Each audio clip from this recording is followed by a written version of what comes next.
So it's my pleasure to introduce Lynn Hermanson. She's the Associate Director of Recruitment and Admissions for University of Washington School of Pharmacy. Lynn was born and raised in Seattle, graduated from Franklin High School, Seattle Public Schools, and the Washington State University, earning a Bachelor's of Arts in Business Administration and a Master's of Education in Student Affairs. Over the last 16 years, she worked in a variety of student supporting roles in higher education, such as financial aid, admissions, and recruitment. Her motivation for continuing these positions is having the opportunity to meet and connect with people from all walks of life and assisting them in obtaining their personal educational goals. Lynn was a first-generation college student and can appreciate the challenges, but most importantly, the success and students' experience. While Lynn is not a pharmacist, she values the expertise they bring to the healthcare teams and their positive impact on the well-being of our communities.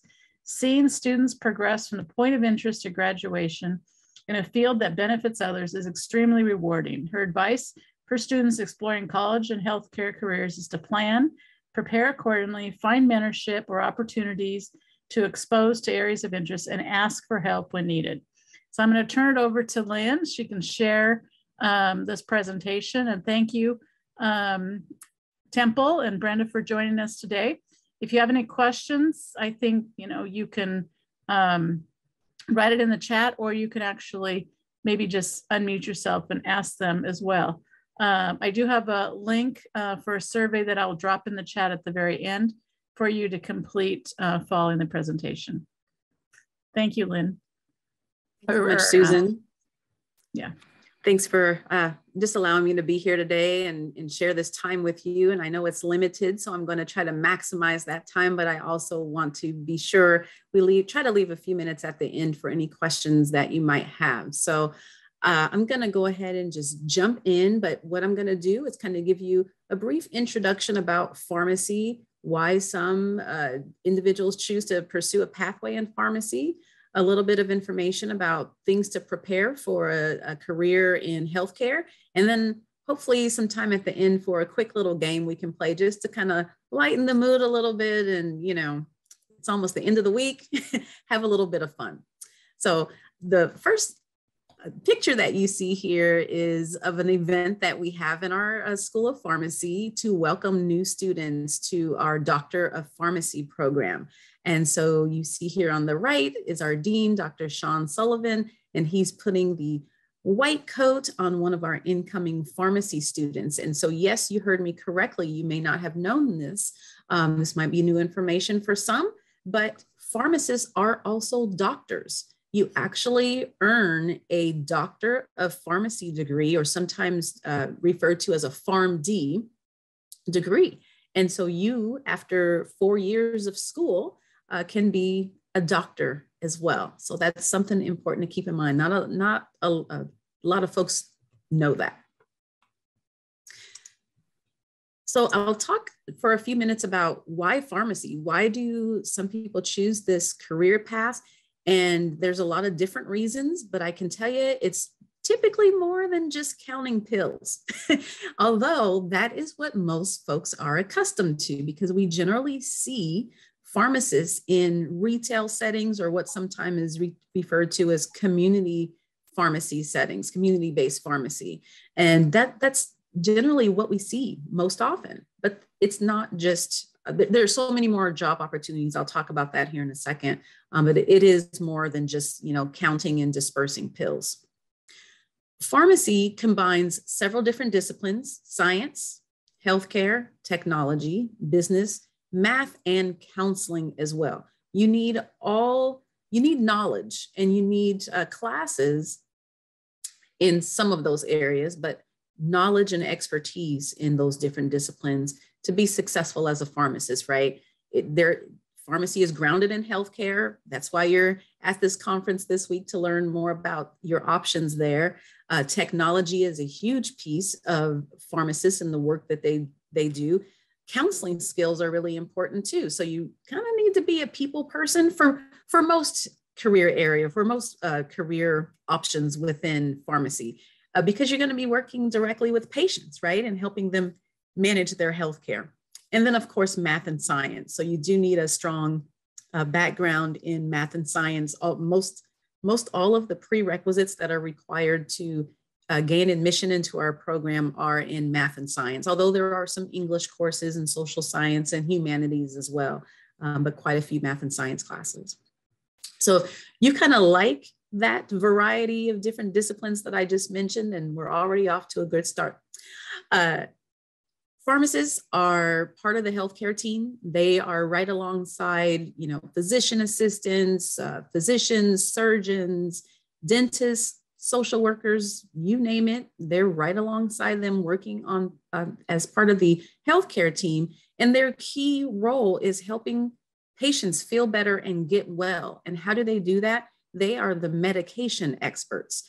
So that is their expertise. When we're talking about the healthcare team, pharmacists are bringing their knowledge, their expertise to that team to talk about medications and how best to treat the patient in which that healthcare team is working with. What are some of the underlying health conditions that maybe some medications may interfere with? Maybe if they're already taking certain types of medications, then we really need to be careful about prescribing this other one because they will negatively interact with each other. So that's the level of knowledge that pharmacists have. But that's their role, helping patients feel better and get well. They have a passion for building relationships. I've kind of talked about this a little bit already. They really are passionate about their patient care, right? And building relationships with their patients, but not just with the patients, also other healthcare professionals, because again, they're a part of that team. So you really need to build trusting relationships with those individuals and with whom you work. Sometimes pharmacists are often the most accessible members of the healthcare team, honestly, especially those who do work in community healthcare or community pharmacy. And if you think about it, it kind of makes sense. A lot of times if you call to speak with your doctor, sometimes you have to wait, a week or two before you can speak with them or even get into their office to see them. And so sometimes, depending on what is ailing you, you may be able to just pop into a pharmacy and get, your questions answered right then and there, right? So they're a little bit more accessible sometimes than other members of the healthcare team. The wide variety of work settings is another area in which draws individuals to pharmacy. Again, most people think about the folks we see in Walgreens or CVS Drugs or Rite Aid, but it goes so far beyond that. And there's so many opportunities. You can find pharmacists in hospitals working in certain areas, like maybe in gerontology with older patients or pediatrics, or maybe the NICU where newborn babies are receiving care. So there's a lot of different areas within the hospital setting where you can find pharmacists. You can find pharmacists working for drug companies, maybe, especially, if you think about what's been happening these last couple of years at Pfizer and Moderna, those are drug manufacturing companies, but they have pharmacists that work for them because again, they're the experts in, assessing medication and the effects of medication as well. You might be able to find them for other companies that develop cosmetics. You could find them in a long-term care facility, you name it, as long as it's, related to healthcare and there's medication and drugs involved, there's probably a pharmacist working there.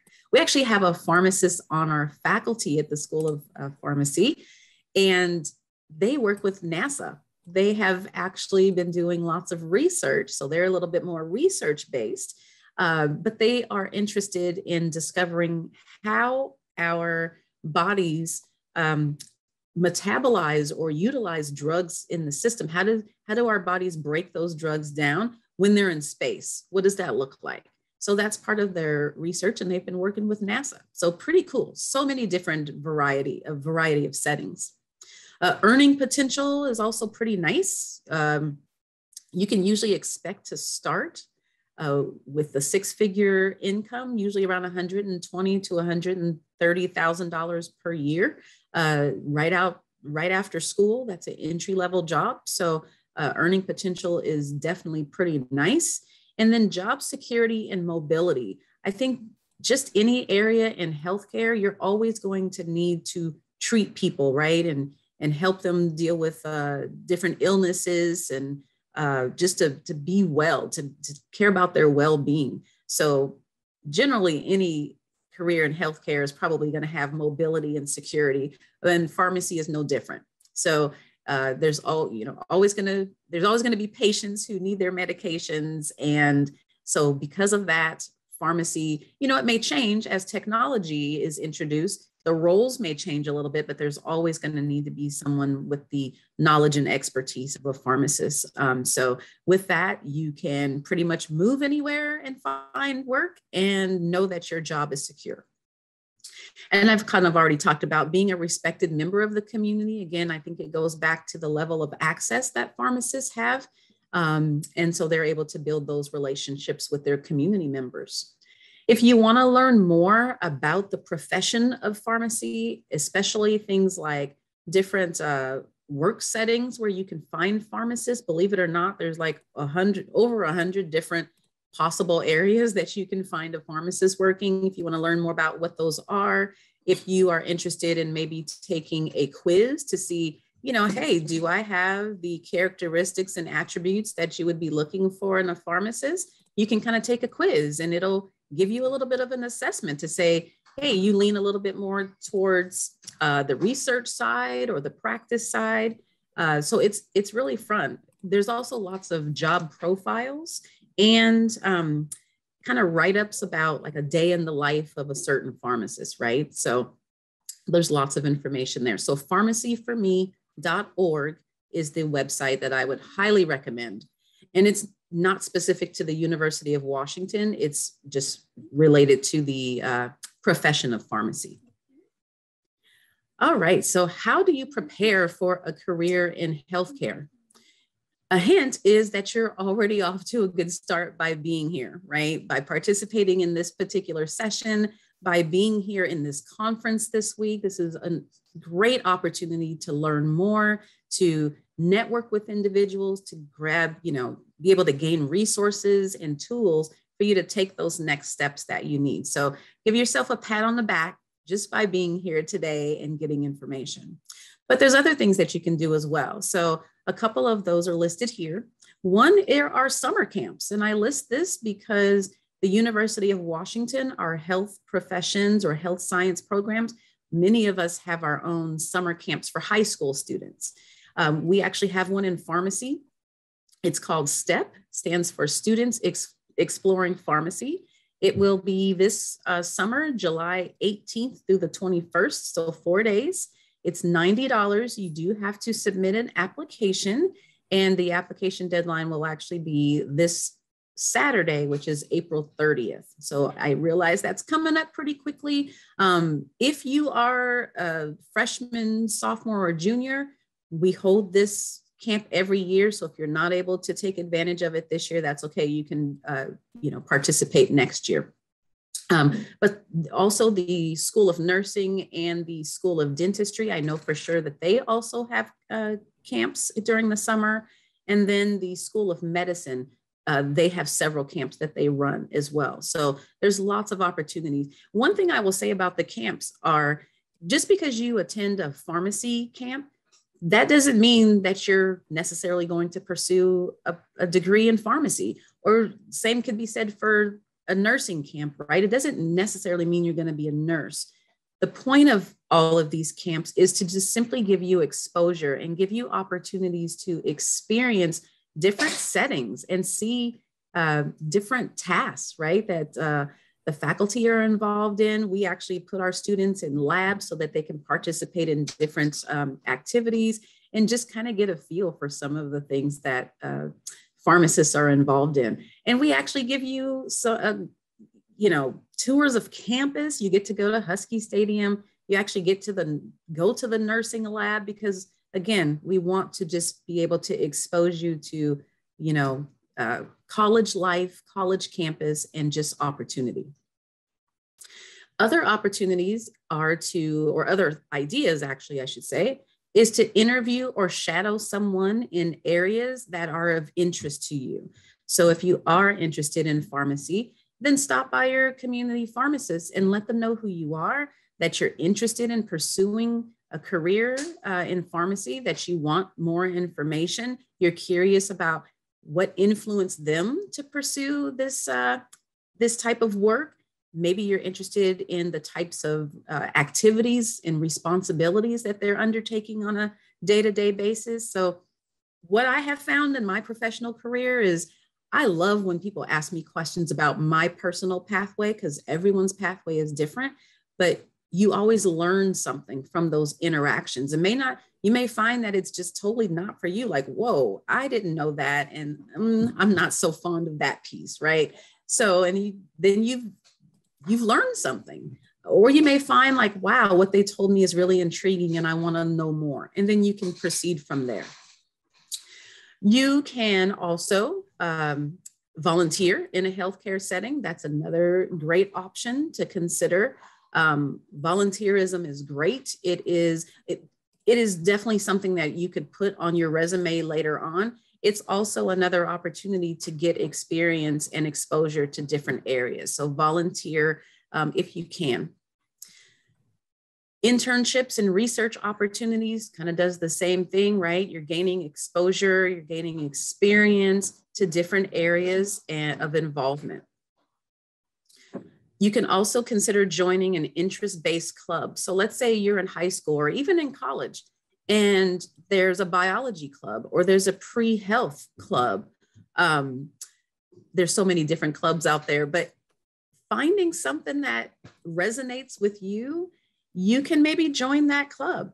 Usually the clubs have guest speakers, they go on field trips, they're talking with people who are currently in these different programs. So it's yet another opportunity to meet other people. Consider taking classes in science and math. Now you heard me say consider, and I realize that you don't have a lot of choice, especially if you're in high school. You don't have a lot of choice around the classes that you need to graduate. But what I mean by considering is considering going over and beyond what you need to graduate, right? So I realize that calculus is often something that is not required for graduation, but taking a calculus class will certainly prepare you later on for the prerequisites that you need in your degree that you want to pursue. Statistics may be another example of that.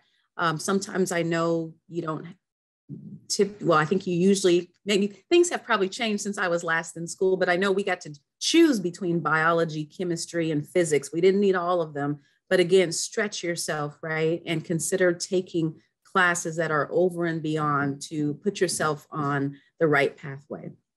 And then reach out to your school career counselor for assistance, or even other people that that you have, trusted relationships with.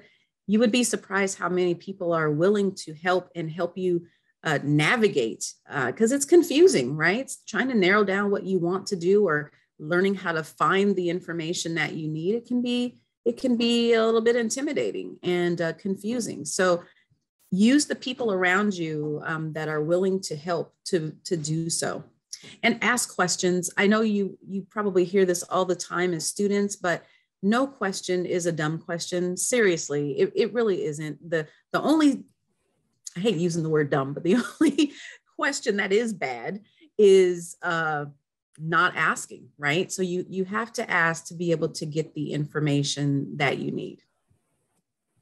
And I will just offer my services as well. Again, if you're, let's say you're interested in nursing, but you haven't been able to connect with anyone in that area, I am happy to connect you with my colleagues that I work alongside with at the University of Washington who work in the nursing school. I can introduce you to those individuals. So again, part of it is just knowing someone, having a connection, and then, sometimes they can help you, help introduce you to other folks and connect.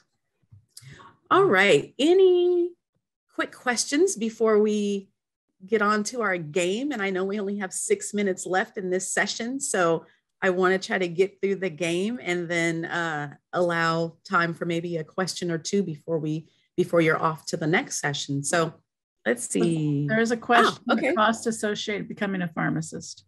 Great question. So notice I didn't get too deep as far as specifics with our program. But yes, at the University of Washington, we do have the Doctor of Pharmacy degree. It's a 4-year degree that's kind of divided between coursework and then practice. So we actually put you out there in pharmacy settings, actually many different pharmacy settings, so that you can get lots of exposure to different areas, like I mentioned earlier.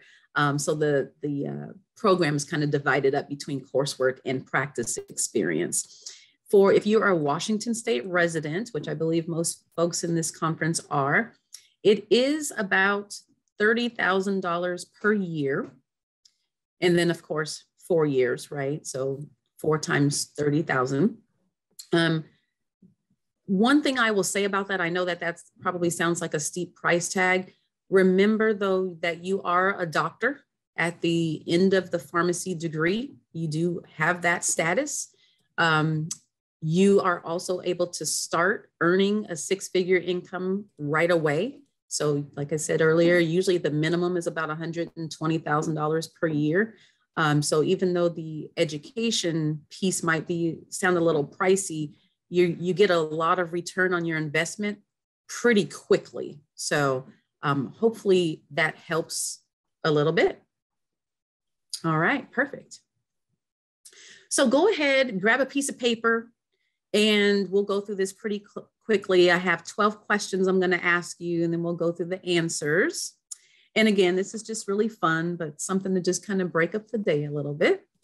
So the first question, there's 12 questions. I think I mentioned that already. The first question is, what is the name of this particular pharmacy? Where do you think you would find the name? So this is a prescription drug label, something fairly typical that you would find on a bottle or a box of medication.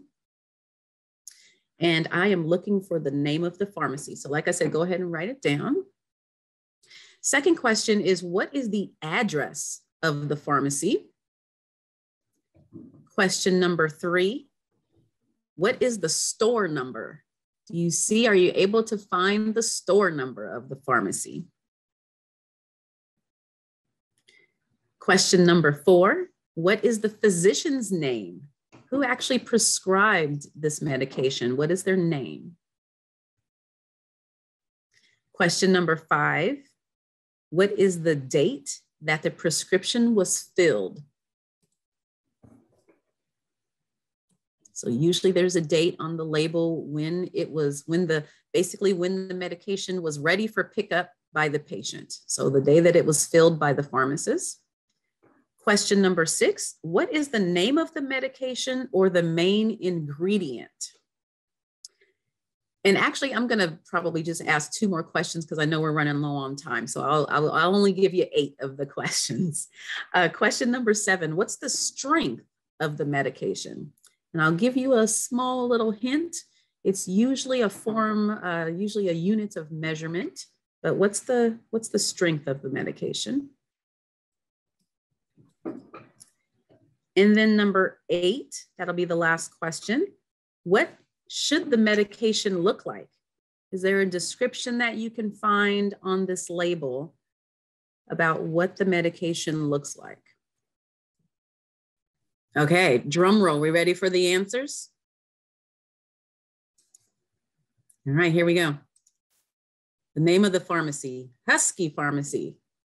Did you get that one right? That's probably pretty simple. Most of these are pretty simple.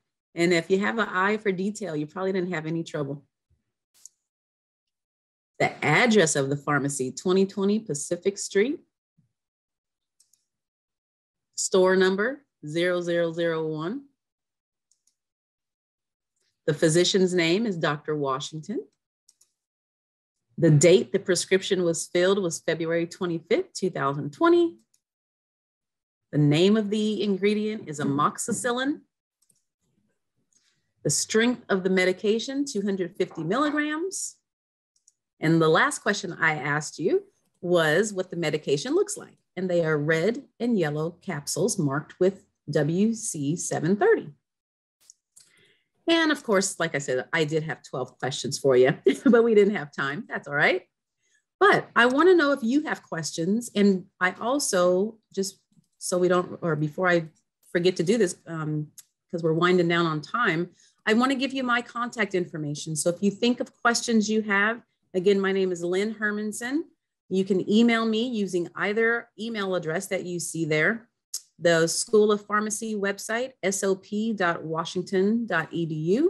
And then if you are interested in learning about the admissions process for the PharmD, then please feel free to visit that website as well.